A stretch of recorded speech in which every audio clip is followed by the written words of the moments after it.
Om Shanti. Drama की accurate घड़ी पर हम सब निश्चय बुद्धि होकर बाबा की याद में उपस्थित हैं।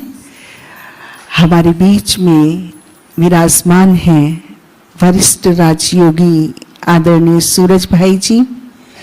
सूरज भाई जी का हम एक हाथ की ताली से भट्टी के सभी भाई बहन अभिनंदन करते हैं, स्वागत करते हैं। सूरज भाई जी का परिचय सभी ब्रह्मावत्सों को है, लेकिन एक बार मैं पुनः नए नए भाई बहनों के कारण रिपीट कर रही हूँ। आदरणीय भ्राता जी 1964 से ईश्वरीय ज्ञान का किशोर काल से ही अध्ययन कर रहे हैं। आपने 1968 में अपने जीवन को विश्व कल्याण के लिए, मानव उत्थान के लिए अर्पित किया। आप साइंस ग्रेजुएशन हैं। विद्यार्थी काल में भी आप मेधावी, कुशाग्र बुद्धि रहे हैं। आपका जन्म उत्तर प्रदेश के पश्चिमी स्थान पर मुजफ्फरनगर में हुआ। भारत के विभिन्न प्रांतों में आपने, विभिन्न जिलों में आपने सघन भट्टियां राजयोग की कराई हैं और अनुभवों से लाखों आत्माओं को सुख शांति प्रदान कराई और उनका संबंध सृष्टि पर आए परमपिता परमात्मा से जुड़वाया, जिसके कारण आपके असंख्य भगवान के बच्चे और लौकिक दुनिया के बच्चे भी प्रशंसक हैं। आप प्रखर वक्ता हैं, गहन चिंतक हैं और राजयोग एवं अव्यक्त वाणियों के आपके अनेक शोध सूक्ष्म शोध हैं। ओम शांति मीडिया ज्ञानामृत पत्रिका में आपके लेख स्तंभ के रूप में आते रहते हैं।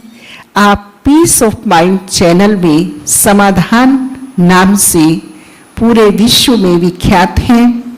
आप सभी विंग्स के प्रेरक वक्ता हैं।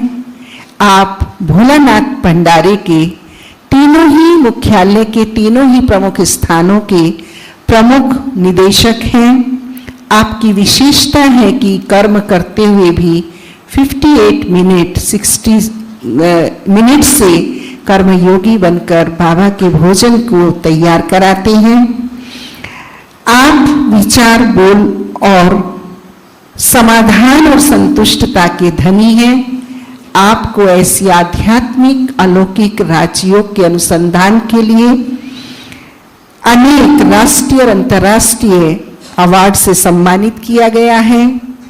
आप बाप समान स्थिति को प्राप्त हैं। ऐसे वरिष्ठ राजयोगी हम सभी ब्राह्मणों के आदर्श मूर्त प्रेरणा स्रोत भ्राता जी से हमारा विनम्र निवेदन है कि आज का हमारा विषय बंधन मुक्त कर्मातीत स्थिति पर वर्तमान परिदृश्य में हमें मार्गदर्शन प्रदान करें। आदरणीय भ्राता सूरज जी। ओम शांति। किस किस का योग अच्छा लगा इंतजार में? कईयों का नहीं लग रहा था, मैं देखा। अच्छा, कई तो इधर उधर ही देख रहे थे, कोई आ ही नहीं रहा। आज क्या हो गया? मेरे से योग लगा, वो तो गड़बड़ हो गई। बंधन मुक्त समय तो देख रहे हैं कैसा चल रहा है। कैसा कैसा विनाश का ही है। भारत और पाकिस्तान का तो भयानक हो गया रात को, बहुत भयानक। मैं भी ज़्यादा सुना नहीं, पर लोग बता रहे अति भयानक हुआ। और उन्होंने जो कुछ भी मिसाइल और ड्रोन छोड़े वो सब बेकार कर दिए भारत ने। एक भी नहीं मरा भारत में। मैं तो एक वीडियो ही रिकॉर्डिंग कर रहा था, इसलिए फ़ोन ऑफ कर दिया था मैंने बहन जी, क्योंकि उन्होंने कहा जो कुछ चल रहा है इसमें क्या मैसेज हो सबको वो सुनाओ। मुझे याद है जब 71 में भारत और पाकिस्तान का युद्ध हुआ 1971, तो जगदीश भाई ने एक लेख लिखा था इंग्लिश में, none can crush India, Bharat को कोई नष्ट नहीं कर सकता। तो क्योंकि भारत क्या है बताओ? भारत वैसे भगवान की जन्म भूमि कर्म भूमि है। बाबा के तो शब्द कितने अच्छे हैं, भगवान के चरण इस धरा पर पड़ते हैं, उसका विनाश नहीं हो सकता। और जहां वो खुद रहा हो, जहां बैठे हो, तो कितना श्रेष्ठ स्थान है। दूसरी बात, बाबा ने एक सीन दिखाया था। उन दिनों तो संदेशी बहनें ध्यान में जाती थी, हर सेंटर में होती थी, हमारे यहाँ भी कई थी। तो एक सीन दिखाया कि भारत की सेनाएं जो युद्ध के मैदान में हैं, उनके पीछे शिव बाबा की किरणें पड़ रही हैं। तो मैंने आज सभी ब्राह्मणों को ये संदेश भेजा कि हमारी सेनाओं का मनोबल तो बहुत बढ़ा चढ़ा, उनके तो भाग रहे हैं। ये भी समाचार था कि पीओके में जो बैंकर बने हुए थे, इनके सैनिकों के ठिकाने वो छोड़ के भाग गए हैं सब, क्योंकि उन्हें पता है अब यहीं अटैक होगा। तो ऐसा विकराल समय है। तो मैंने कहा सब शक्तियों की सकाश दो, शांति की अभी जरूरत नहीं, वो बाद में दी जाएगी, अभी शक्तियों की, ताकि सैनिकों का और मनोबल बढ़ा रहे। आप सब भी करेंगे, रोज 15 मिनट सवेरे 15 मिनट शाम को नियम बना लो अपने जीवन में, संसार को सकाश देना है। मैंने कई क्लास करा दी है इसको, जो सकाश देते हैं उन्होंने वो ध्यान से सुनी होंगी, बाबा के दिन भी, लास्ट टर्न से पहले भी। और मुख्य रूप से करेंगे ग्लोब के ऊपर बैठकर। मैं पूर्वज हूं, इस स्मृति से बाबा सिर के ऊपर छत्र छाया है, ये अपना स्वरूप बनाएंगे। मैं पूर्वज, मास्टर सर्वशक्तिवान, ग्लोब के ऊपर सर्वशक्तिवान सिर के ऊपर छत्र छाया, इस स्थिति में बैठेंगे पहले। फिर किरणें फैल रही हैं, जहां का संकल्प करेंगे वो किरणें वहीं पहुंच जाएंगी। तो ये अभ्यास हमारे विघ्नों को दूर करेगा। बहुत ध्यान दें, जिसके जीवन में विघ्न बहुत हैं, वो संसार को सकाश देने का अभ्यास करें और उसमें एक संकल्प कर लें, इन शक्तियों की किरणों से सभी के विघ्न नष्ट हों। तो विघ्नों पे काम करेंगी और हमारे आप ही नष्ट हो जाएंगे। थोड़ा सा ध्यान देना है इस चीज पे, क्योंकि जब मनुष्य के ऊपर विघ्न आते हैं तो योग, बोलो, योग नहीं लगता, स्थिरता नहीं होती, मन शांत नहीं होता, उसके बारे में ही सोचते रहते हैं। जब ऐसा हो जाए तो बाबा के नाम एक पत्र लिख देना, बाबा ये विघ्न हैं, इनको आप दूर करो, दिखा दो बाबा को। मन हल्का होगा तब योग अच्छा लगेगा। टॉपिक तो बहुत बड़ा दिया है, मैं सोच रहा था ये टॉपिक तो थोड़ी आत्माओं के लिए, कर्मातीत होना। या आप भी बनना चाहेंगे? सोच लो अच्छी तरह। जितने भी विकर्म है, इसको दूसरा नाम दे दें तो ज्यादा अच्छा होगा, विकर्मातीत, विकर्मों से मुक्त, परे हो जाए। वहां विकर्म ने कह के कर्मातीति कहा है, शास्त्रों का भी ये शब्द है। इसकी एक गहरी परिभाषा आप नोट कर लो, बहुत गहरी है। अरे इधर आ जाओ बहनों, इधर वाली लाइन इधर आ जाओ, लास्ट वाली लाइन इधर आओ, क्लास भी अच्छी दिखाई दे। उठो उठो, कोई उठाओ भाई ने, आ जाओ इधर आ जाओ, सामने भी रहेंगे ना, अच्छा होगा। बस यहीं बैठ जाओ। लिख लो जिनको कर्मातीत होना हो, क्योंकि ये बड़े सूक्ष्म पुरुषार्थ की बात है। कर्मातीत अर्थात कर्मों के प्रभाव से मुक्त,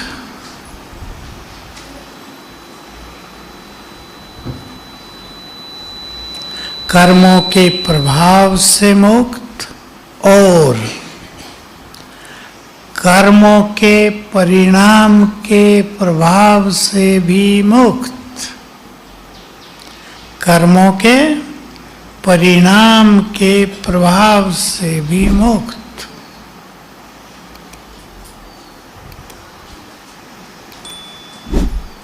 क्लियर है?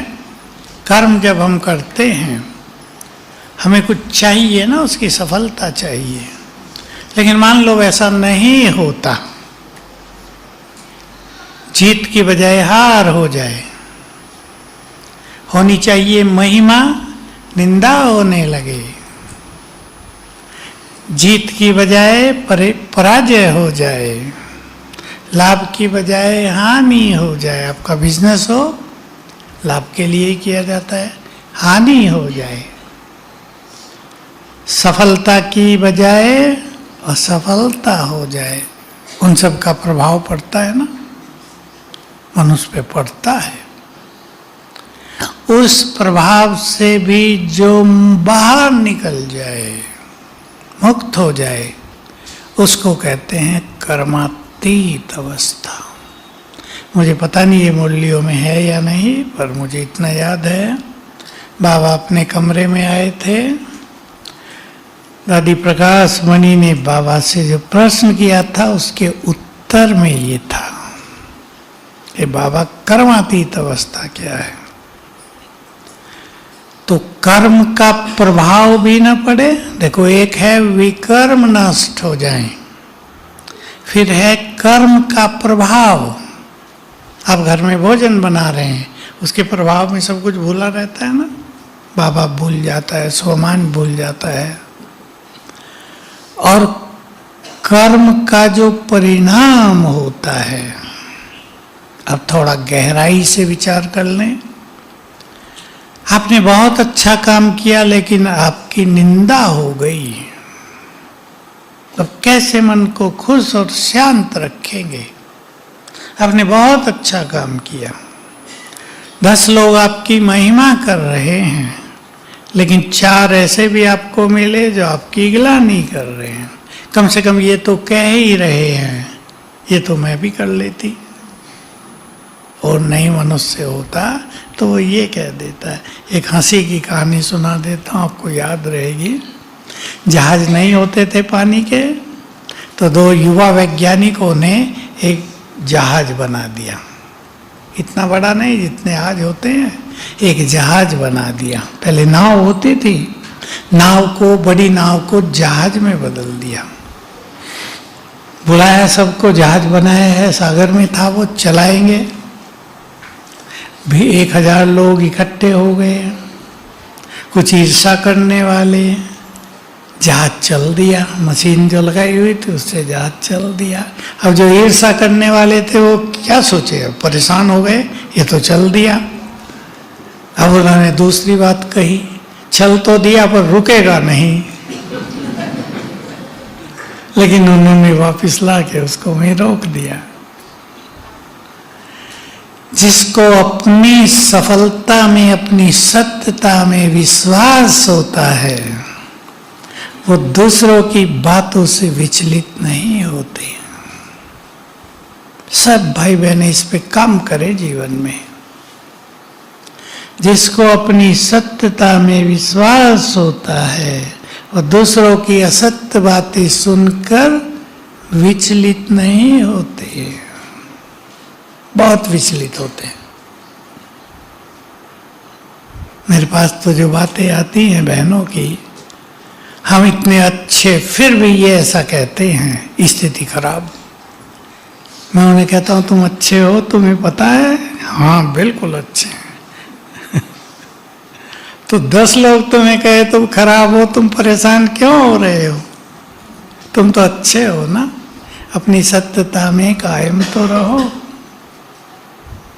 अभी आपको आपके संबंधी ये वो कई लोग कहते होंगे, कहाँ जाती हैं, अपनी देवी को छोड़ दिया, नॉन वेज छोड़ दिया, तुम्हारा कोई जीवन है? आप पे असर पड़ता है? क्यों?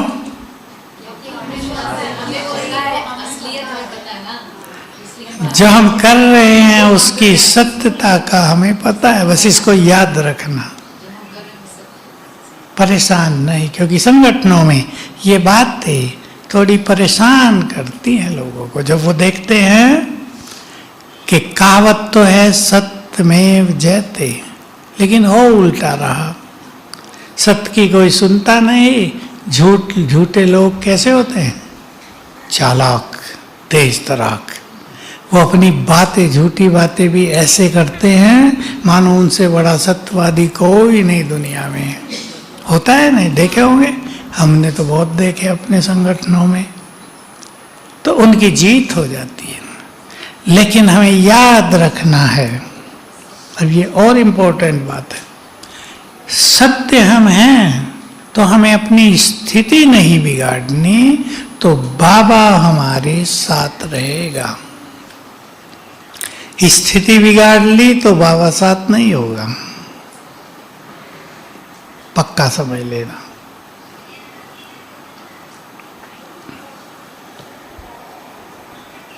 तो बहुत इंपॉर्टेंट है हम अपनी स्थिति को बिगाड़े नहीं।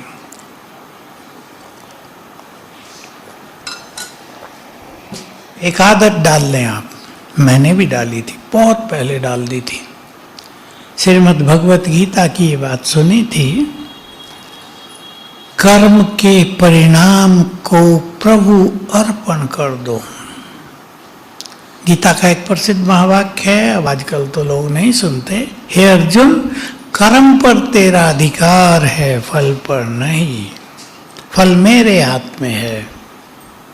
पहले तो ये बहुत प्रचलित होता था, स्कूलों में भी लिखा रहता था। आजकल मुझे पता नहीं, आजकल आधुनिक युग आ गया। हाँ, आजकल तो दुनिया बदल गई है, मोबाइल की बातें लिखी रहती होंगी।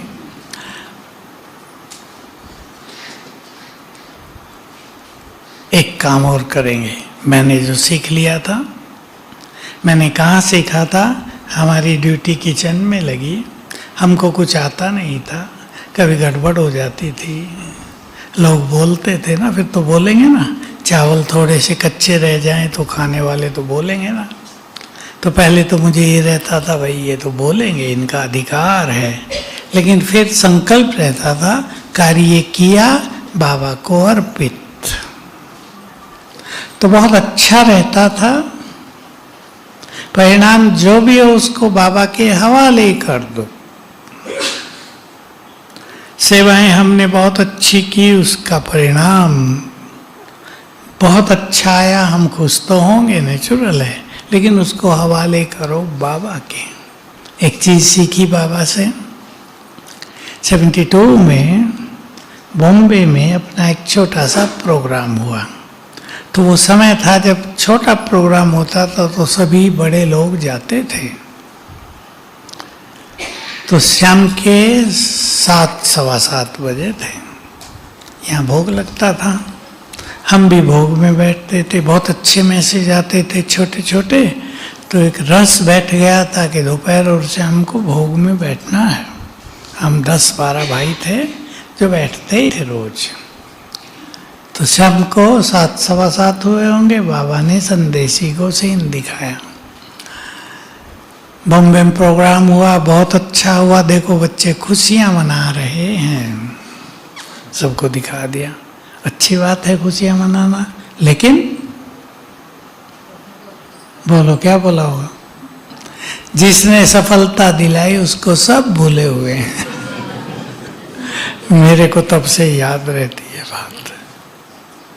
ऐसी छोटी छोटी बात हम जीवन में अपनाएंगे तो ये जो इफेक्ट होता है कर्मों का, जो ये बंधन डालते हैं, ये बंधन है सूक्ष्म है, कि बहुत अच्छा हुआ तुम खुश हो रहे हैं, गड़बड़ हुई तो दुखी हो रहे हैं, किन्हें कुछ कह दिया तो उदास हो गए हैं, महिमा कर दी तो भूल गए हैं। ये भी बंधन है, हम दूसरों के बंधन में आ गए ना। वो जैसा चाहे हमें बना दें। तो कर्म के परिणाम को बाबा को अर्पित करेंगे, चाहे कुछ भी हो, अर्पित करते चलो। देखो, बहुत बच्चों की एक समस्या आती है, आपके घरों में भी बड़े बच्चे हैं। आजकल कन्याओं को भी डॉक्टर बनने का बहुत शौक। अभी तो मिलिट्री में जा रही, जिसने इस ऑपरेशन को कंट्रोल किया था ना, कमांडर थी जो, जब आतंकवादियों के अड्डों को नष्ट किया था 3 दिन पहले, वो एक बहन है, वो भी मुस्लिम है, कर्नल कुरैशी। तो उसका फोटो भी आ रहा था। तो देखो, बहनें आगे बढ़ रही, पायलट हैं कई बहनें, फाइटर में पायलट हैं, प्लेन जहाज उड़ा के पाकिस्तान में पहुंच जाती हैं, डरती नहीं। तो बच्चों को डॉक्टर बनने का, पायलट बनने का, मिलिट्री ऑफिसर्स बनने का बहुत अच्छा शौक रहता है, बड़ी अच्छी बात है। तो एक की कहानी सुनाऊं, उसको डॉक्टर बनना था, 3 बार एग्जाम दिया, नीट कहते हैं उसे, सफल नहीं हुई। अभी हो सकता है वो होशियार स्टूडेंट ना हो।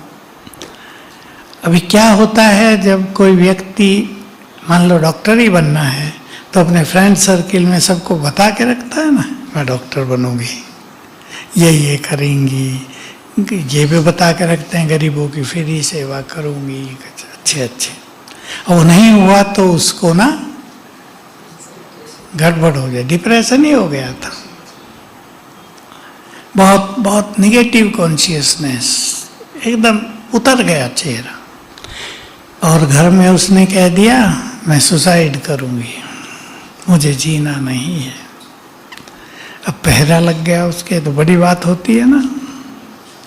फिर उसको समझा बुझा के यहाँ लाए, पहले भी आई थी वो, मेरे को मिला उसकी माँ ने, तो मैंने उसको समय देकर उसको शांत किया। भाई, हो सकता है तुम्हारे भाग्य में डॉक्टर बनना न हो, उससे भी अच्छा बनना हो कुछ। मैंने उदाहरण दिया, 1 साल पहले की बात है, मैंने कहा 24 में जब कोरोना हुआ, सबसे ज़्यादा भय, परेशानियां डॉक्टरों को हुई। बताते जो अपने ज्ञान वाले, किट पहने रखते थे, नीचे से बंद, पसीने से यहाँ तक पानी भर जाता था, यहाँ तक पानी। एसी नहीं चला सकते थे, डर था एसी से फैलता है। तो मैंने कहा, ऐसी मुसीबत में क्यों जाती हो? थोड़ी शांत हुई। फिर मैंने उसको एक बात कही जो सबको ध्यान रखनी है, अगर हमारा एक द्वार बंद हो जाए तो दूसरा द्वार खुला रहता है, उसकी तरफ बढ़ो, सब कुछ कल्याणकारी होता है। अपने भविष्य को शिव बाबा पे अर्पित करके चलो। फिर वो शांत हुई। मैंने उसे प्रतिज्ञा कराई, सुसाइड नहीं करूंगी, संकल्प करो माँ के सामने। तब बेचारी माँ भी खुश होके उसको लेकर गई। तो देखो, एक ध्यान रखें, बंधन बन गया ना वो। लक्ष्य बड़ा रखना बहुत अच्छी चीज है, लेकिन और उसके साथ मेहनत भी करना, लेकिन जो कुछ मिल जाए उसे स्वीकार करके आगे बढ़ना, ये कला साथ में रखनी है।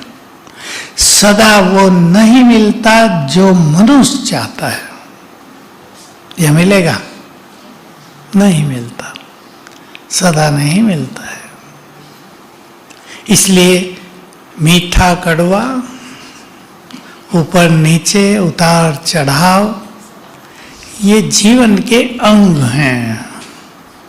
इनमें एक रस रहना माना कर्मातीत अवस्था की ओर बढ़ना। अच्छी चीजें भी बंधन न बन जाएं। अच्छी चीजें भी तो बंधन होती हैं। एसी में रहने की आदत पड़ जाए, आना पड़े शांतिवन में गर्मी के दिनों में भट्टी में। 2 भट्टी चलती हैं शांतिवन में, एक ऊपर की एक नीचे की। परेशान हो जाते हैं लोग, और गलती कर दी यहाँ आके तो 45 डिग्री रहता है, और कभी बिजली चली जाए तो एक साधन सुविधाएं भी बंधन बन जाते हैं। हमने अपने जीवन का एक फॉर्मूला रखा था, मधुबन में ही था मैं 30 साल, तो यहाँ तो पंखे भी नहीं होते थे। गर्मी में हमारे कमरे, हमारे बिस्तर सब गर्म हो जाते थे, सब गर्म। छत ऊपर थी, छत तपती थी, गर्म। क्या करें? सोने में तो पता क्या करते थे, एक लंबा सा जो टॉवल हमारे पास होता था ना, उसको भिगोया, निचोड़ा, बेड पे डाल दिया। लोग कहते थे ये ना करो, खटमल हो जाएंगे। क्या खटमल से बाद में निमटेंगे, पहले गर्मी से तो निमट ले। फिर पंखे लगे धीरे धीरे। तो एक संकल्प कर लिया, तीनों ऋतुओं को एंजॉय करना है। बहुत काम आई ये बात। गर्मी है तो उसमें भी आनंद है, पसीने आ रहे, निकल रहा है सब अंदर की गंदगी। ठंड भी यहाँ बहुत होती है, तब ज़्यादा होती थी। आनंद लेना। अब तो हमारे पास कपड़े हैं, तब नहीं होते थे। आनंद लेना है। यंग थे, एक दौड़ लगा के आते थे नक्की लेक की तरफ, गर्म हो जाते थे।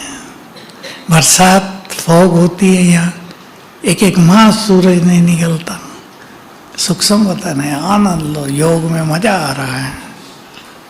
तो मन बदल दो, विचार बदल दो, हमारा संसार बदल जाता है।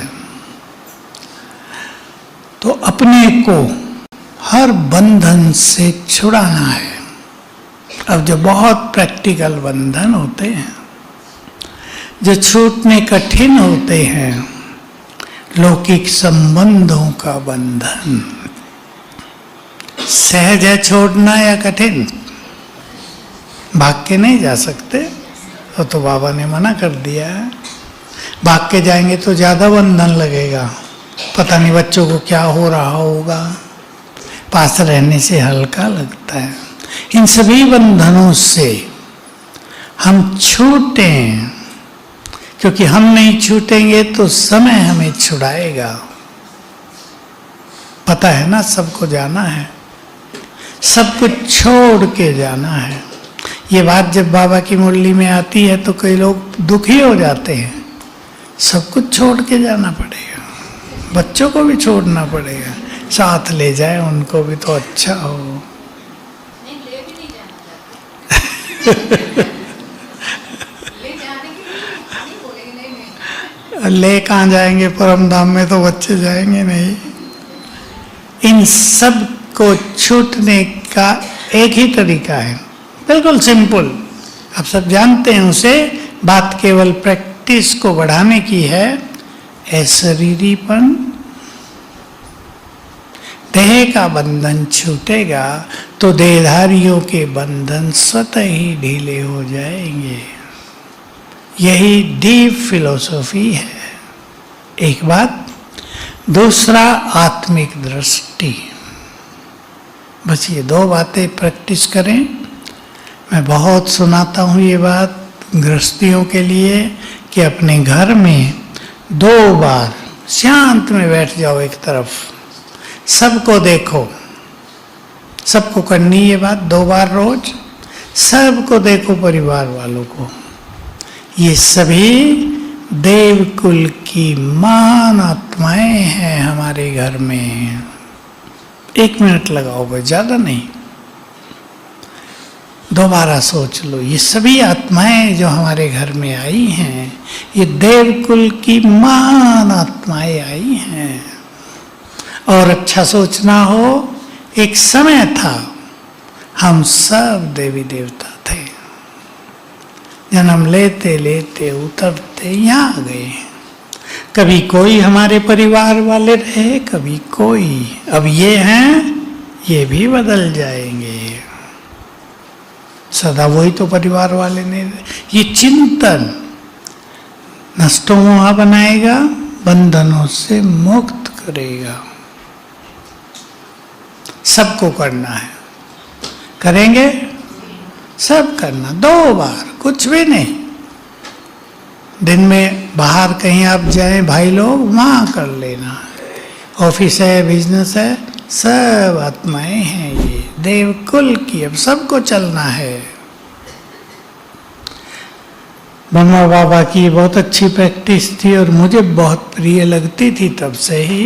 बच्चे जो कुछ इन आंखों से देखते हैं वो नहीं रहेगा। तो ये सुंदर संकल्प हमारे बंधनों को तोड़ते हैं। बहुत बड़ा बंधन बीमारियों का भी होता है, कर्म बंधन जिसे कहते हैं, उससे भी कोई बच नहीं सकता। देखो, कोई कितना भी धनवान व्यक्ति हो, कितने भी अच्छे डॉक्टरों को दिखा रहा हो, एक्सपर्ट को दिखा रहा हो, लेकिन अगर कर्मों का बंधन वहां काम कर रहा है तो कुछ काम नहीं करेगा। एक डॉक्टर की प्रैक्टिकल कहानी सुना दूं आपको। बड़ा डॉक्टर बीमार हुआ, नींद ना आए, सर्वाइकल कहते हैं, ये दर्द बहुत बढ़ गया। नींद ना आना कितनी बड़ी सजा है, धर्मराज की सजा है। रोज ना आए, शायद नाक बंद होती थी, शायद रात बैठ के बिताए। अपने शहर के बड़े बड़े डॉक्टर्स को दिखाया, जो उसके साथ पढ़े थे वो भी थे, और बड़े बड़े डॉक्टर्स को दिखाया, कोई फायदा नहीं हुआ। आखिर में आए मेरे पास। अब मैं समझ गया था अब इनका हिसाब इन्होंने चुकतू कर लिया है। बुरा हाल हो गया था, शायद रात बैठ के बिताना, बैठने में भी ये दुख ना गर्दन, नींद ना आना, बैठ के सो जाए मनुष्य तो भी थोड़ा रिलैक्स हो जाए। 2-4 विधि की उन्होंने, 1-1.5 मास में ठीक हो गए, अब तो एक्टिव है पूरे। तो ये क्या है? ये नहीं कि मैंने कुछ कराया, नो, उनके कर्मों का जो हिसाब किताब था वो चुकतू हो चुका था। फिर एक छोटी सी चीज ने भी काम कर दिया, नहीं तो बड़े बड़े डॉक्टर भी फेल। एक भाई कहानी सुना, वो मिलिट्री में था, पेचिस लग गए खून के, लूज मोशन होते हैं ना खून के, बहुत दुखी। एक बड़े डॉक्टर के पास जाता था दिल्ली में, रोज जाए नहीं बंद हो रहे, कमजोर होता जाता था। एक दिन गया तो डॉक्टर नहीं आया था, उसका कंपाउंडर था। उसने कहा, भाई तुम रोज आते हो, क्या तकलीफ है? कि खून के पेचिस लगे हुए हैं। ठहरो मैं देता हूँ दवाई। 3 पुड़िया बना के दी, घर गया, 1 दिन में खाई, शाम तक ठीक। अब आप कहेंगे कंपाउंडर डॉक्टर से होशियार था क्या? वो पाउडर सा दिया 3 पुड़ियाओं में। कर्मों का खेल पूरा हो गया था। तो हम अच्छे योग के द्वारा कर्म बंधन को समाप्त करते चले। आज भी था ना मुरली में, नहीं तो गर्भ में सजाएं मिलती है, निकालो मुझे। मैं तो देखता हूँ, बाबा की बात सुन के मुझे ख्याल आ रहा था, एक युगल अपने बच्चे को लाए, छोटी आयु थी उनकी, 30 साल होगी। बच्चे को गोद में ऐसे लिया हुआ माँ ने, गर्दन लटकी हुई, दोनों टांगे डेड, हाथ काम नहीं करते। बताया ये बच्चा है, 7 साल का हुआ है, क्या करें इसके लिए? सोचो उसने गर्भ में कितनी सजाएं पाई होंगी, जब से आत्मा आई होगी उसके शरीर की यही स्थिति। मैंने उसको कहा, इसका मुंह तो मुझे दिखाओ कैसा है ये, चेहरे से कई लक्षण दिखाई देते। आप हैरान होंगे, जब उसने मुंह मेरी ओर किया तो मुझे लगा ये तो कोई पूर्व जन्म का राक्षस है, राक्षसी लक्षण चेहरे पे। 5-7 साल का बच्चा तो कम से कम कैसा भी हो पर कोमल निर्मल तो होता ही है ना, बिल्कुल जैसे दुष्ट आत्मा आ गई हो। मैंने उनको कई विधियाँ बताई बाबा की। अब वो तो इतना, मैंने कहा इतना कर्म भोग है, इसका बंधन है कि बहुत भारी योग और पुण्य कर्म करने पड़ेंगे इसके लिए। तो हम इन कर्मों के बंधन को भी समाप्त करें और ये याद रखें, और कर्म बंधन हमारे न बने। मैं 1-2 उदाहरण दे रहा हूं जिस पे ध्यान देना है सभी को। हम किसी के साथ कड़वे वचन बोलते हैं, उसका दिल दुखता है, उसको रात को नींद नहीं आती, वो किसे याद करेगा? सारी रात करेगा ना, उसने मुझे ये बोला, वो सदा ही ऐसे करती है, करता है, मेरे पीछे लगी हुई है। तो कर्म बंधन बना या कटा? इसलिए कोई भी विकर्म करना हमारे कर्म बंधनों को जटिल कर रहा है। और ये जो व्यवहारिक चीजें हैं आजकल जो बिगड़ गई हैं दुनिया में, इससे बंधन बहुत बन रहे हैं।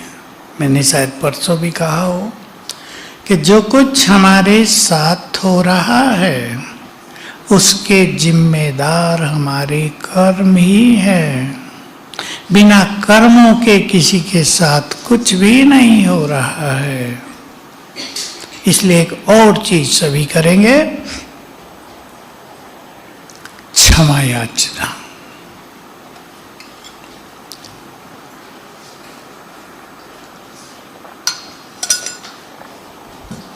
हमने बहुत अनुभवों में देखा। मैं एक बहुत प्रैक्टिकल सच्ची घटना सुनाता हूँ। हम तो स्पार्क, हमारे यहाँ डिपार्टमेंट है ज्ञान सरोवर में स्पार्क, जिसमें रिसर्च होती है, तो उसमें क्षमा पर हमने बहुत सारे कार्य कराए। पूरी सभा को क्षमा कराया, क्षमा का प्रैक्टिस कराई और कहा आप जिनसे भी ऐसा कुछ हुआ हो उनसे मन ही मन 7 दिन क्षमा याचना करो, और पूर्व जन्मों में हमने जो कुछ किया उनसे भी क्षमा याचना करो। तो हमारे ग्रुप का ही एक वकील, उसका एक दोस्त जो बहुत बड़ा डॉक्टर बीमार हो गया और बीमारी बढ़ती गई, लगा मृत्यु होगी, जयपुर भेज दिया गया, ठीक नहीं हुआ। तो उसने इनके द्वारा बहनों को कहा भोग लगाओ। उसके परिवार ने कहा बाबा से संदेश मंगाओ, वहाँ भी एक बहन है संदेशी।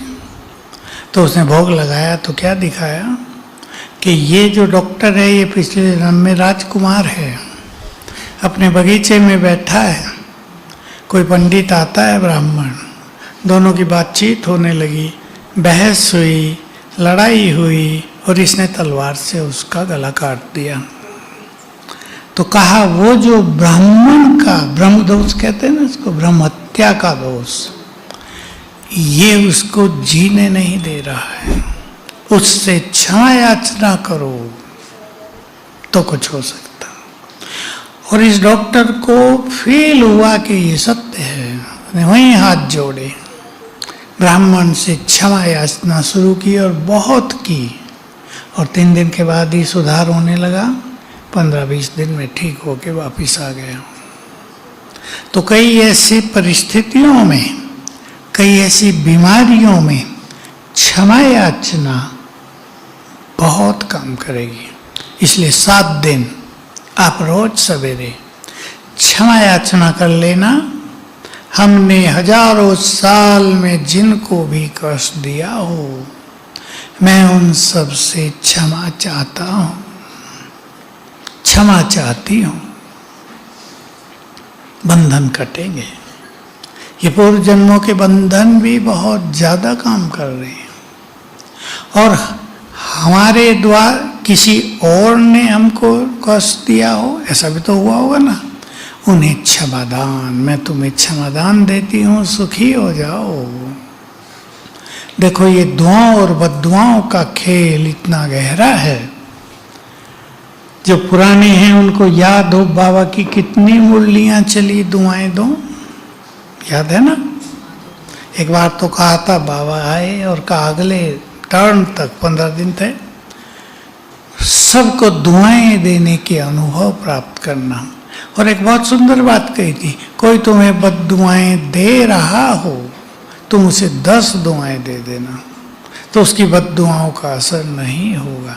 बद्दुआओं का असर होता तो है, माताओं को अनुभव है? माताएं ज्यादा दे देते हैं, तुम्हारा भाई मर जाए गुस्से में आके, अब बेचारे को जरा बीमारी होने लगे तो डर जाते हैं, उसने कहा कुछ हो न जाए। तो अपने बोल पे भी ध्यान देना है। भाइयों के मुख से सब नहीं निकलते होंगे, ये बहनों का श्रृंगार है, तो ध्यान देना। बाबा ने कभी कहा था, और मुझे लगता मुझे कहा तो मुरली में था, तुम सबको अपने शब्दों को बहुत सोच समझ के निकालना है बाहर, क्योंकि तुम में से कईयों को बोल की सिद्धि प्राप्त है। तो मेरे से भी कोई गलती हुई थी और वो सत्य हो गया था। मुझे रियलाइज हुआ बाबा ने मुझे कहा है, तब से फुल अटेंशन हो गया। किसी के लिए हंसी खुशी में भी ऐसा वैसा बोलना नहीं है। तो इसको इस तरह समझ ले सभी। मान लो 1000 साल पहले आप कहीं राजा थे। गुजरात में तो बहुत राजा थे ना, भारत स्वतंत्र हुआ, अंग्रेजों ने छोटे छोटे राज्य बना दिए थे। 12 गांव का एक राजा, 20 गांव का एक राजा, 600 राजा थे गुजरात में जब भारत स्वतंत्र हुआ। 600 कमजोर करने के लिए। तो मान लो किसी राजा ने कोई गलत आदेश दे दिया, उससे बहुत लोग दुखी हो गए, तो बद्दुआएं निकलेगी ना। राजा बहुत दुष्ट है, पता नहीं कब इससे पीछा छूटेगा, ये बीमार हो जाए, ये मर जाए, दुखी रहे, इसके बच्चे मर जाएं, क्या क्या सोचता है मनुष्य। तो वो जो बद्दुआएं हैं वो हमारा पीछा कर रही है अब तक, वो हमसे जुड़ी हुई हैं। इन बंधनों को भी काटना है क्षमा याचना से। क्लियर है ना? अब यही सबकी समझ में आया। वो जो शहीद था ना, शहीद अजहर क्या था जिसने भारत के प्लेन का अपहरण किया था? अजहर मसूद। उसके परिवार पे मिसाइल डाल दिया भारत ने। सारे जो आतंकवादियों के अड्डे थे 9 जगह उन पे डाले थे। उसके परिवार के शायद 18 लोग मर गए, वो बच गया। वो रो रहा, मैं भी मर जाता तो अच्छा होता। मैंने कहा इसको जिंदा रखा गया जानबूझ के, ताकि इसको पता चले दूसरों के परिवार उजाड़ने का की पीड़ा कैसी होती है। धृतराष्ट्र भी जिंदा रहा था ना, ताकि उसे पता चले 100 पुत्र मरने की पीड़ा क्या होती है। तो कैसा खेल है ड्रामा का। हम भी क्षमा याचना करके अपने इन बंधनों को काटते चलें, तब हमारा जीवन भी सुखी होगा, हमारा योग भी अच्छा लगेगा। बहुत ज़्यादा प्रैक्टिस करनी है अशरीरीपन की। आज बाबा की मुरली में देही अभिमानी बनने की एक सुंदर लाइन थी। बताओ किसको याद है?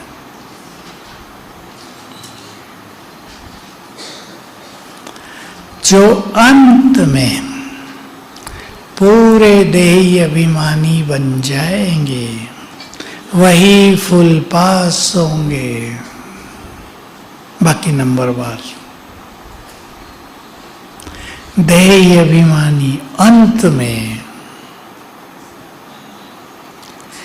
और भी बाबा के महावाक्य हैं, योग लगाते लगाते तुम अंत तक देही अभिमानी बन जाओगे।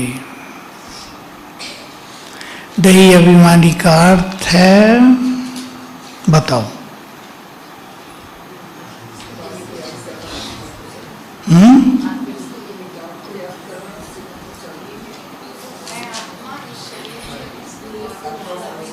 और बताओ।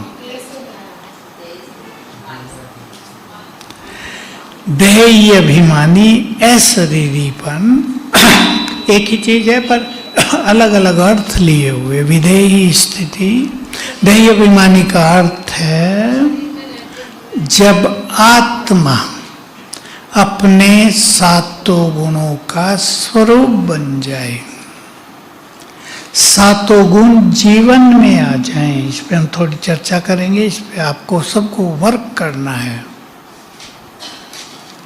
विदेही का अर्थ है कर्म करते हुए, देह से परे होने का अनुभव करना, उपराम स्थिति का अनुभव करना, देह में अटैच न हो जाए इसका अभ्यास करना। आज भी थी ना उपराम की बात, ये विदेही स्थिति। शरीरीपन तो वही जो आप सबने बताया, देह में रहते फील हो मैं इससे अलग हूं, आत्मा की स्मृति रहे। हमें देही अभिमानी बनना है। किस किस को बनना है ना? सब नहीं, जो बनना चाहते हैं दिल से काम करना पड़ेगा ना। कुछ आज समोसे खाने हैं तो कुछ करना पड़ेगा ना, ये थोड़ा ही सीधे मुंह में चले जाएंगे। 10 मिनट आप स्वमान के लिए निकालो। मैंने बताया था क्या उस दिन? नहीं, दूसरी क्लास में बताया। 10 मिनट देही अभिमानी के लिए निकालो। देही अभिमानी की प्रैक्टिस 21 दिन कर लो और उसके बाद 21 दिन स्वमान की कर लेना। कैसे? लिख कर करेंगे, मैं विधि बता रहा हूं। आपने लिखा, मैं आत्मा शांत हूं। सब जानते हैं ना इसको? मैं आत्मा शांत हूं। शांति मेरा निजी गुण है। अब इसको लिखेंगे दोबारा। शांति मेरा स्वधर्म है, ये मेरी नेचर है। यहाँ स्वधर्म का अर्थ है नेचर, शांत। तीसरा लिखेंगे, मेरी शांति को मुझसे कोई छीन नहीं सकता। शांति मेरा अपना श्रृंगार है। 3-4 बातें लिखेंगे। दूसरा गुण लिखेंगे, मैं आत्मा प्रेम स्वरूप हूं। मुझे भगवान के सभी बच्चों से, सभी उसकी रचना से संपूर्ण प्यार है।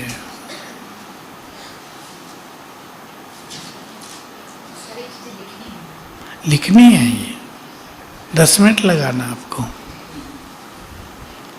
लिखना क्यों मैं कहता हूं? लिखने से वो चीजें प्रिंट होती है अंदर, इजी होगा आपको। 21 दिन केवल, ज्यादा नहीं।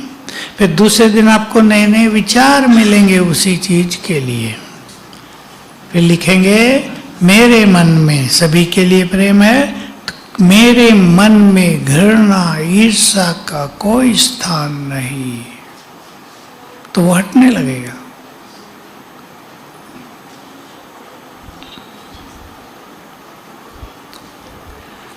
मैं प्रकृति से भी बहुत प्रेम करती हूँ, करता हूँ।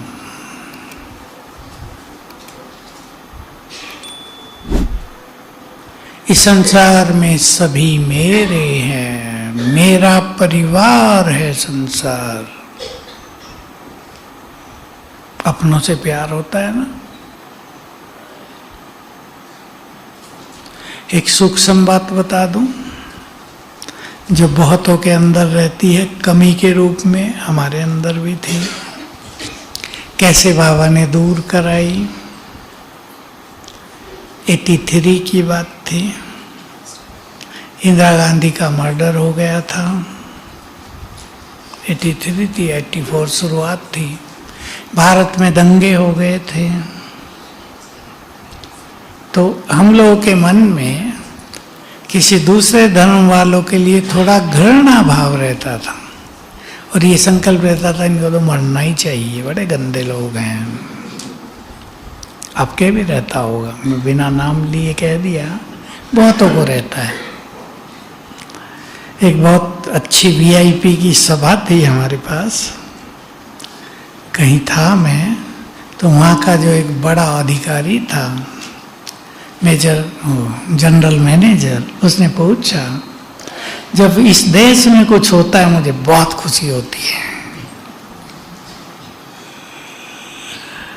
तो घृणा भाव रहता है ना, जो हमारे शत्रु हैं उन्हें कष्ट हो तो हम खुश हो जाते हैं। तो बाबा आए और बाबा की मुरली चली। बाबा ने बहुत अच्छी तरह याद दिलाया, तुम पूर्वज हो। पता तो पहले भी था हमें, पर उस दिन रियलाइज कराया, तुम पूर्वज हो, ये सभी धर्म तुम्हारी वंशावली हैं, तुमसे ही तो निकले हैं। मुस्लिम धर्म कहाँ से निकला पता है? हिंदू धर्म से। क्रिश्चियन धर्म तने से, जो बीच का है उससे निकल रही ना सब शाखाएं। कल्प वृक्ष की जड़ों के ऊपर जो तना है वहां से निकल रही है। तो ये सभी धर्म तुम्हारी ही वंशावली हैं, इसलिए तुम्हारे मन में नफरत नहीं होनी चाहिए। तब से समझ में आई बहुत अच्छी बात। तो मैं प्रेम स्वरूप हूं, प्रकृति से भी प्रेम, कुत्ते बिल्ली से भी प्रेम, लेकिन इतना नहीं कि घर में रख लो उन्हें। प्यार की फीलिंग। विदेशों में तो हर घर में कहीं कुत्ता कहीं बिल्ली, बिल्ली उनके घर की रखवाली करती है, उनकी खाट पे ही सोई रहती है, कुर्सी पे बैठती है। एक घर में मैं गया, बाबा की ऐसी संदली रखी थी, वही उस पे बैठी हुई थी। मैंने कहा वाह, योग करती और कराती भी है ये तो। और उन माताओं को उनसे बात करनी पड़ती है रोज, जैसे माताएं अपने बच्चों से बात करती हैं ना, चाहे वो बोले या ना बोले, अगर बात न करें तो भाग जाती हैं। तीसरा, मैं आत्मा सुख स्वरूप हूं। इसको और सरल शब्दों में लिखेंगे, मैं बहुत सुखी हूं। मैं आत्मा बहुत सुखी हूं। दुख मुझे छू नहीं सकता।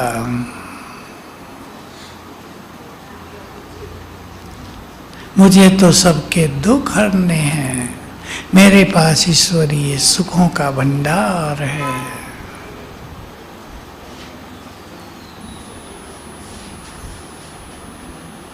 पसंद है? लिखेंगे। टाइम चेंज हो जाए कोई बात नहीं, पर रोज लिख लेना एक बार। चौथा पांचवा चौथा, मैं आत्मा, बोलो और कौन सा गुण आत्मा का? परम पवित्र हूं।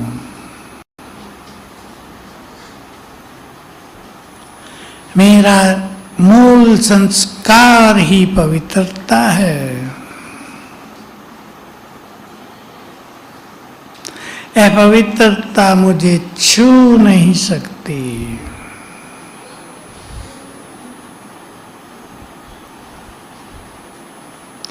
मैं काम जीत हूं, क्रोध मुक्त हूं, विजयी हूं।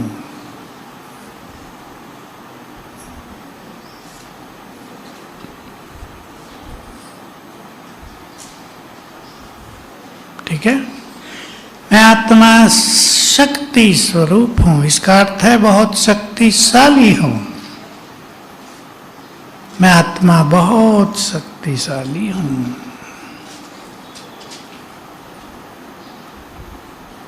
जैसे शेर का बच्चा शेर होता है, मैं सर्वशक्तिवान की संतान मास्टर सर्वशक्तिवान हूं।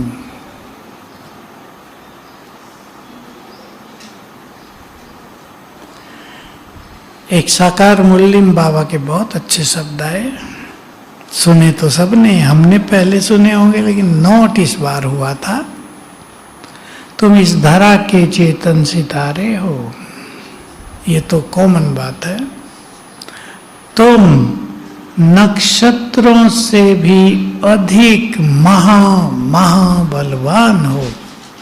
यही सत्य 2 बार कहा बाबा ने। हम अपनी शक्तियों को पहचानेंगे। मैं आनंद स्वरूप हूं, बहुत खुश हूं, अधिक महाबलवान हो। बाबा याद दिलाते हैं, तुम डरो नहीं, तुम विघ्नों से घबराओ नहीं, तुम्हारे संकल्पों में भी बहुत ताकत है। आनंद स्वरूप भगवान को पाकर मैं आत्मा बहुत आनंदित हूं, मैं बहुत खुश हूं। खुशी का ही सूक्ष्म स्वरूप आनंद होता है। जब वो खुशी अलौकिकता में बदल जाती है तो उसको आनंद कहते हैं। मेरी खुशी को, मेरे आनंद को मुझसे कोई छीन नहीं सकता। सुंदर सुंदर संकल्प लिख लो। मुझे इस पढ़ाई के बाद विश्व की राजाई मिलने वाली है। मैं अपने श्रेष्ठ भाग्य को पाकर बहुत आनंदित हूं।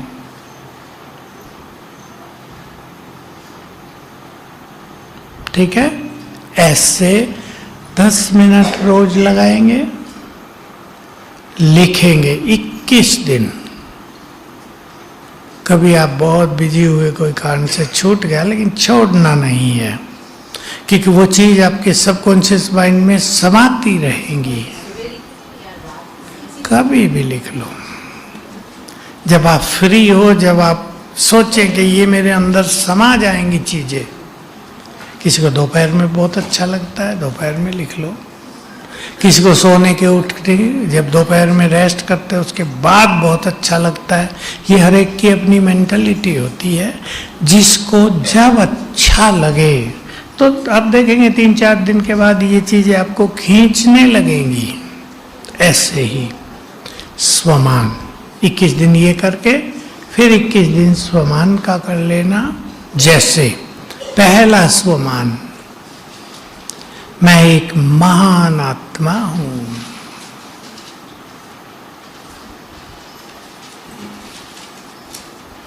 अब इसको आपको अपने अंदर समाना है, भर लेना है। यही सच है कि मैं महान हूं।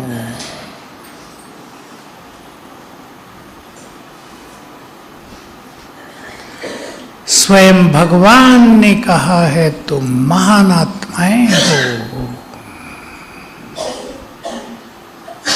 क्या जाना है? कहीं सभी जा रहे हैं?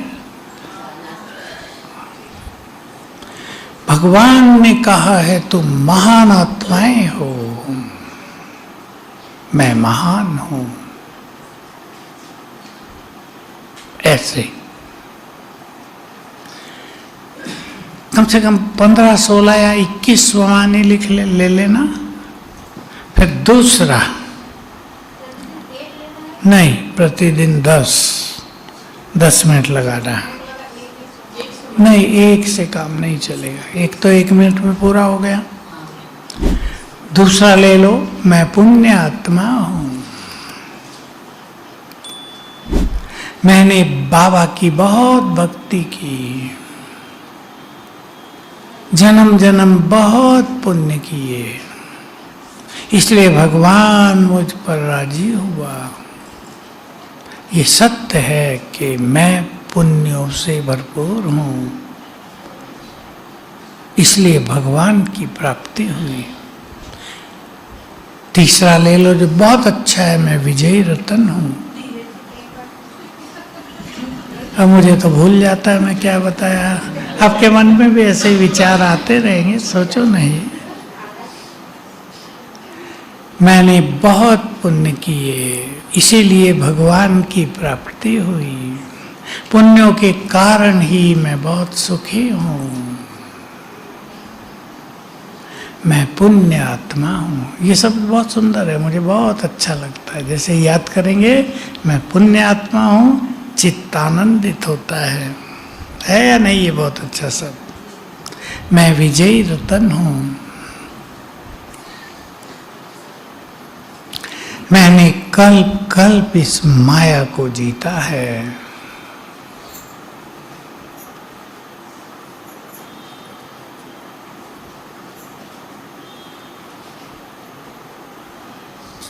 मैं विजय माला का मणका हूं।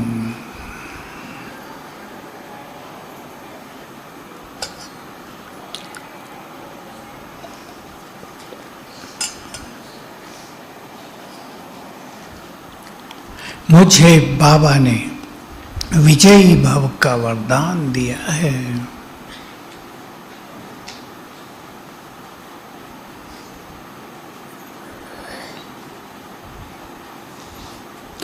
मेरे पास माया को जीतने की शक्ति है। ऐसे आप चाहें तो कुछ ऐसे भी स्वमान होंगे जिनको 5-7 दिन लिख कर आपको लगेगा बहुत हो गया, आपको वो अंदर चले गए, दूसरे जोड़ लो। क्योंकि स्वमान एक ऐसी चीज है, ऐसे संकल्प हैं ये, इन्हें बदलते रहने से ही बहुत अच्छा होता है। बाबा का बहुत अच्छा महावाक्य इसके लिए लिख लो। बाबा ने कहा, तुम तो विजय माला के ऐसे मणके हो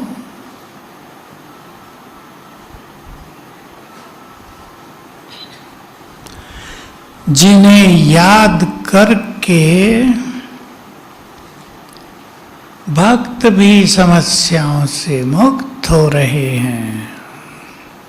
सुमान जगेगा, हमें याद करके ही भक्त मुक्त हो रहे हैं। लेकिन राम की तरह ना हो जाए। क्या राम की कथा? राम ने देखा मेरे नाम लिखने से पत्थर तर रहे हैं सागर में, मैं अगर खुद ही डाल दूं तो तर जाएंगे।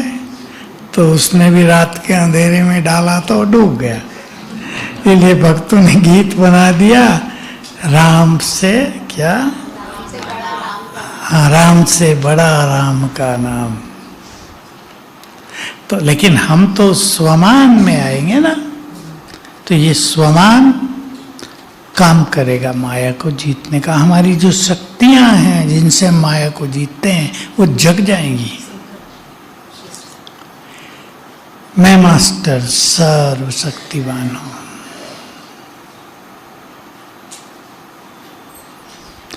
इसमें एक सुंदर फीलिंग करनी है और वो 21 दिन तक करनी है। आपको लिखना भी है कि बाबा ने मेरे सिर पर हाथ रखकर अपनी शक्तियां मुझे दे दी हैं। अगर रोज ये फील करो तो और अच्छा। चाहे उसी टाइम कर लेना जब लिख रहे हैं, बाबा ने हाथ रखा है, शक्तियां दे दी हैं। जो शक्तियां बाबा में हैं वही मुझ में भी हैं।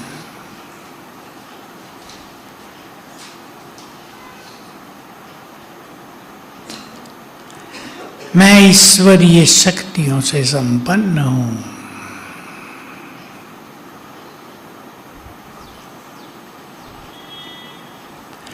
मैंने उस दिन रात्रि क्लास में आपको 4 बातें कही थी, लेकिन तब सब लिख नहीं रहे थे। अब आप लिख रहे हैं, लिख लो।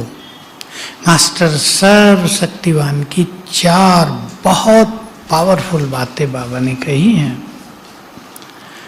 पहली लाइन लिखो, जो बच्चे मास्टर सर्वशक्तिवान के नशे में रहते हैं,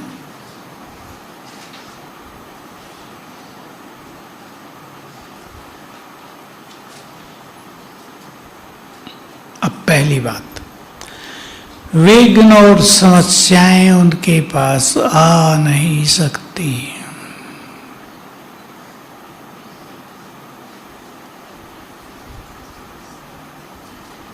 कितने बड़ा सीक्रेट है, राज है। विघ्न और समस्याएं आ जाएं तो कुछ समझ में ना आए तो क्या करो, इसकी रट लगा दो। एकाग्रता तो नहीं होगी, सोचो मुझे 1000 बार याद करना शायद दिन में, मन शांत होगा। मन शांत होते ही समस्याएं शांत होने लगेंगी। दूसरा, वे संकल्प शक्ति से ही सब कुछ कर सकेंगे।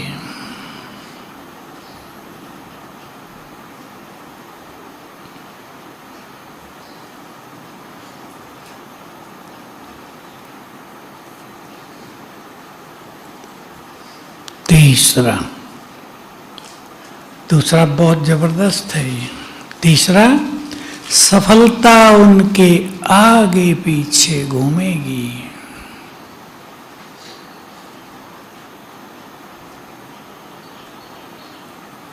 आप अपने घर में भी सिखा सकते हैं ये, बच्चों को भी।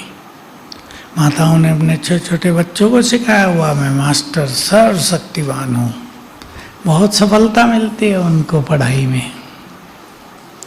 चौथा, वो भविष्य का है, एक दिन आएगा उनके आगे संसार झुकेगा, उनके आगे संसार झुकेगा। तो इस तरह स्वमान की प्रैक्टिस करेंगे। रोज सवेरे उठकर स्वमानों को याद कर लेना तो बुद्धि एक्टिव हो जाएगी। हाँ, इसको भी लिख लेना। ये तो तब लिखो या ना लिखो, ये तो जनरल आपके लिए बताई मैंने बात। विघ्न आए तो ये करो, हमारे संकल्प इससे सिद्ध होने लगेंगे। बहुत बड़ी चीज है ना, बहुत बड़ी चीज है। संसार में भी सिद्धियों में सबसे बड़ी सिद्धि संकल्प सिद्धि मानी जाती है। जो सोचें वो होने लगे। ऐसी आत्माएं प्रकृति को भी संकल्प देकर शांत कर सकेंगी। तो एक लिस्ट बना लेना 21 स्वमानों की, सवेरे रोज उठकर 21 के 21 याद कर लेना। ब्रेन एक्टिव हो जाएगा। बहुत बड़ी चीज है, मैं बहुत बार कह चुका हूं ये बात। सवेरे जब मनुष्य उठता है उसका ब्रेन डल होता है, सोया है ना, नींद अच्छी नहीं आई, स्वप्न ऐसे वैसे है, उसका प्रभाव होता है। रात को ज्यादा भोजन खाया गया, हजम नहीं हुआ, उसका प्रभाव होता है। आप 3 मिनट 5 मिनट स्वमानों के द्वारा अपने ब्रेन को एक्टिव करो, उसके बाद योग बहुत अच्छा लगेगा। योग की एक ड्रिल भी आपको बता रहा हूँ, वो बाबा की बताई हुई है, रूहानी ड्रिल। तीनों लोकों में जाने की ड्रिल है। पहले अभ्यास करो, मैं आत्मा हूं। आत्मा के 2-3 गुणों का चिंतन कर लो और आप में से जो भी कर सके, मैं तो कहूंगा सब करें। मेरे चारों ओर आभा मंडल है, शक्तियों का घेरा, ओरा कहते हैं इंग्लिश में। मेरे चारों ओर शक्तियों का घेरा है, मैं उसके बीच में हूं। ऐसा अपने को देखेंगे। फिर मैं फरिश्ता सूक्ष्म लोक में बाप दादा के सामने, बाप दादा का बहुत सुंदर रूप देखेंगे। आपको क्लियर दिखने लगेगा थोड़ा थोड़ा अभ्यास करने से। ब्रह्मा बाबा कमलासन पर बैठे हैं, मस्तक में ज्ञान सूर्य चमक रहे हैं। उनकी आभा, उनका आभा मंडल दूर दूर तक फैला हुआ है। ऐसा बाबा का रूप देखो, बहुत दिव्य स्वरूप, और बाबा दृष्टि दे रहे हैं। दृष्टि लेनी है।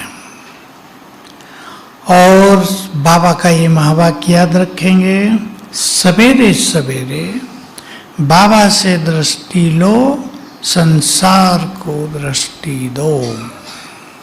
ग्लोब, धरती का गोला, उसको सामने इमर्ज करो, उसको दृष्टि दो। ये दृष्टि लेना और देना बहुत अच्छे अनुभव कराएगा।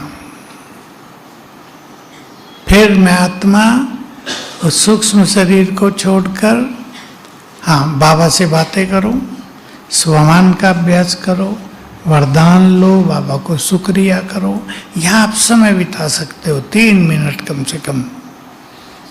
फिर मैं आत्मा गई बाबा के पास, परम धाम में निराकारी स्वरूप, बैठ गई उनके पास। वहां भी निराकार स्वरूप को कैसे देखेंगे? बिंदु है। हमारे यहाँ एक पुरानी बहन क्लास कराने आई तो अनुभव सुनाया कि एक बार, ये बात 60 के आसपास की है, सन 60, 1960, बाबा मुरली चलाने आए और बाबा ने कहा, बच्चे कागज पेन लाओ। छोटा सा क्लास होता था, कागज पेन लाए और बाबा मुरली चला रहे थे, मैं कैसा हूं।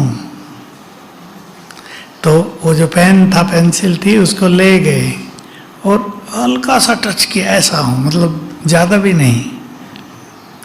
तो कहा ऐसी बिंदु को कैसे याद करें? पर मैं बताता हूं कैसे याद करें। जो चीज जितनी सूक्ष्म होती है उतनी ही शक्तिशाली होती है। तो बाबा जो बहुत सूक्ष्म है, उसको बिंदु भी लगाया नहीं जा सकता, इतना सूक्ष्म है, उससे बहुत ज्यादा एनर्जी चारों ओर फैलती है। तो ऐसा रूप बनाएंगे, बाबा सूक्ष्म बिंदु, उससे एनर्जी फैल रही है और उसकी एनर्जी जैसे सारे ब्रह्मलोक को चमका रही है, बहुत तेज है। वो तेज ऐसा नहीं जैसा सूरज का तेज होता है कि देखा ना जा सके, वो अलौकिक तेज है, एनर्जी है।